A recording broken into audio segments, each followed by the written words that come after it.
زيد ثامر بعد إدارة مثالية للمباراة. الآن هو على موقف مع قرار يعطي نجاح أكبر لقراراته السابقة، يعطي إسناد كبير. هل في أوفسايد؟ ما في أوفسايد. هل في مسك؟ هل في شاشة الفار؟ وكأنه يذهب إلى منطقة الجزاء، والركلة جزاء تأتي الآن. حصل عليها سعد، حصل عليها القوة الجوية، وفرصة العودة إلى المباراة من السقوط. هدف ويعيد وسام رزق إلى المباراة. المدرب القطري يضع آمال على لاعب خبرة كبير في الفريق. الآن سعد عبد الأمير في انتظار تنفيذ ركلة الجزاء، في انتظار إعطاء الإذن، في انتظار بداية هدف لموسم ثاني مثالي لسعد عبد الأمير مع القوة الجوية. عبد سليم وسعد عبد الأمير. سعد يتقدم الآن، سعد وعبد وسعد. الله!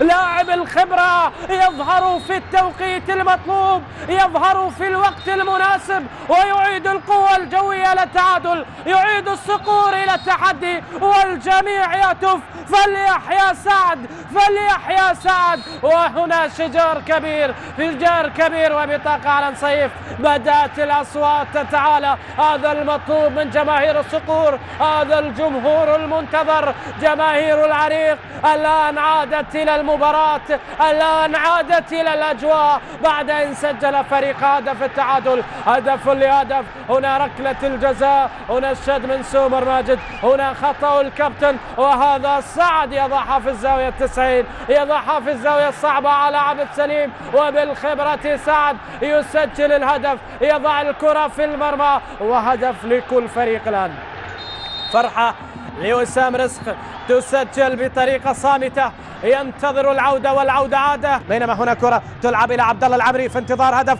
في انتظار هدف. يا كاسانيدا، كاسانيدا يتقدم، ينقلها. الله الله الله! الذي يحدث في أرضية الملعب، إن الكرة ترفض السفانة، إن الكرة ترفض الميناء، والسفينة عادت، أصلحت وعادت جارفة، أصلحت وعادت جارفة. فعليكم الحذر. أي أداء وأي فرصة الآن تأتي. الله! على سكة الموت يسير الصقور ولا يبالي، يسير الصقر ولا يبالي.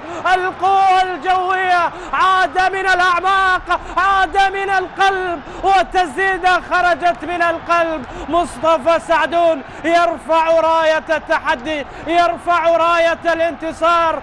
إن تعادلوا سيفوزوا ويتقدمون الآن، يتقدمون الآن. والفرصة التي أتت، الفرصة التي سجلت، والكرة في المرمى. من هنالك رفضت العارضة، ومن هنا قبل المرمى أن تدخل كرة. لاحظ كرة عالية، خطأ من حيدر، وهذا سعدون لف وسدد كرة في المرمى، سددها من القلب، سددها من القلب إلى مرمى مصطفى، إلى مرمى عبد سليم وليس مصطفى.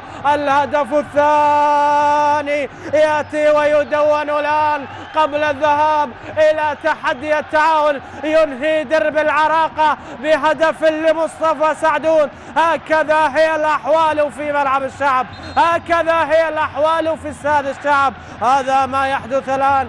الجنون هو الجنون بعينه، التحدي هو التحدي بذاته. وهذه الجماهير بدأت ترفع الوتيرة والبطاقات الحمراء. لا يا سيد عادل ناصر، ليس هذا التوقيت. ورقة حمراء على